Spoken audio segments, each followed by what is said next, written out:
Halo, perkenalkan nama saya Rinaldo Tepu.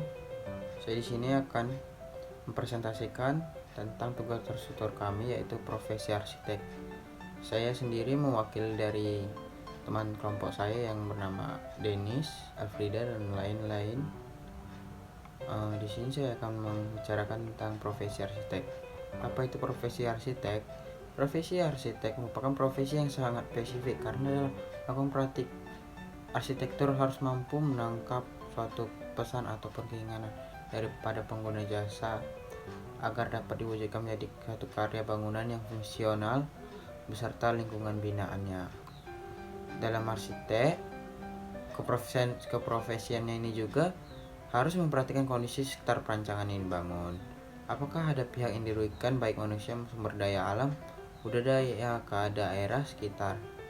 Bahkan arsitek harus mampulah mengikuti perubahan perkembangan dunia yang terus terjadi.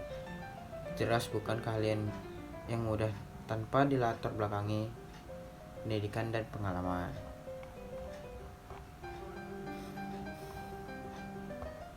Di sini saya akan membahas tentang definisi arsitek menurut beberapa sumber, dari contohnya Pak Budi Harjo tahun 1997 yang dijelaskan kata arsitek yang berasal dari bahasa Yunani architekton, yang merupakan rangkaian dua kata, yaitu archi yang berarti pemimpin atau yang pertama, dan tekton yang berarti membangun. Jadi arsitek adalah pemimpin pembangunan atau master builder.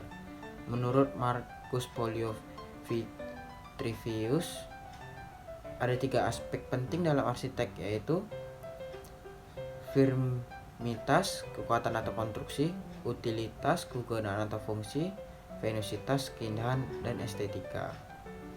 Arsitek adalah sebutan ahli yang punya latar belakang atau dasar pendidikan tinggi arsitektur dan atau yang serta mempunyai kompetensi yang diakui.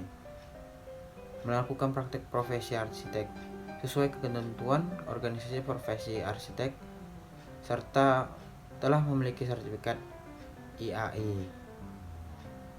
Menurut definisi keprofesian, profesi adalah kumpulan atau set pekerjaan yang membangun suatu set norma yang sangat khusus yang berasal dari perannya yang khusus di masyarakat. Ada beberapa karakteristik profesi arsitek. Pertama, profesional, dapat dihasilkan punya pengetahuan teoritis yang ekstensif dan memiliki keterampilan berdasarkan pada pengetahuan tersebut dan bisa diterapkan dalam praktik. Terus kita juga mempunyai definisi profesi arsitek yang dijelaskan profesi arsitek adalah keahlian dan kemampuan menerapkan di bidang perancangan arsitektur dan pengelolaan proses pembangunan lingkungan binaan yang diperoleh melalui pendidikan tinggi arsitektur dan atau yang diakui organisasi serta dari pengalaman penerapan pengetahuan ilmu dan seni tersebut. Di sini terdapat cara persyaratan arsitek. Salah satu persyaratan arsitek yaitu administrasi untuk melakukan pekerjaan sebagai arsitek sesuai UU nomor 18 tahun 1999 tentang jasa konstruksi. Terus pentingnya arsitek terdaftar adalah untuk 1. Mendata keberadaan arsitek yang praktik, membina dan mengembangkan profesi arsitek, meneguhkan terus-menerus prinsip profesi arsitek yang beretika, membantu melindungi hak-hak arsitek. Terus dalam sini juga terdapat larangan dan sanksi, yaitu untuk mencegah terjadinya kecurangan ataupun rusaknya potensi budaya bangsa dan proses pembangunan konstruksi ini dianggap mudah oleh banyak pihak lagi dilakukan secara fenomena, di mana sanksi-sanksi yang dapat nantinya harus menimbulkan efek jera agar membudayakan nilai tertib pada penggunaan jasa dan pemilik keprofesian. Terus di situ terdapat di sini juga etika profesional. Syarat-syarat etika profesional itu adalah Profesi harus dipandang sebagai pelayanan, dan oleh karena itu sifat tanpa pamrih menjadi ciri khas dalam mengembangkan profesi. Pelayanan profesional dalam mendahulukan kepentingan pencari keadilan yang mengacu pada nilai luhur. Pengembangan profesi harus selalu berorientasi pada masyarakat sebagai keseluruhan.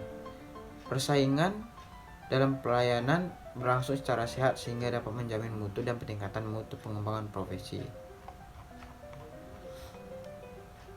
Jadi kesimpulan dari arsitek adalah meski belum adanya jelasan hukum yang untuk arsitek Indonesia, namun praktik arsitek telah berjalan sejak lama dan jutaan bangunan yang telah berdiri, baik yang menggunakan jasa keahlian arsitek maupun tidak.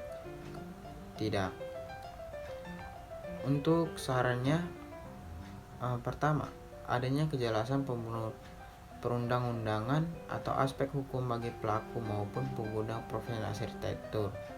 Karena etika profesi saja tidaklah cukup untuk menjalankan kegiatan perancangan dan cakupan bidang yang sangat luas. Kedua, terlibat praktis profesional dan pelaksanaan suatu pembangunan dan adanya kemauan untuk belajar. Ketiga, adanya sosialisasi ke masyarakat dengan memberinya informasi berkelanjutan guna meningkatkan kesadaran hukum menyangkut adanya perundang-undangan dalam penggunaan jasa arsitek atau konstruksi. Sekian dari video saya ucapkan terima kasih.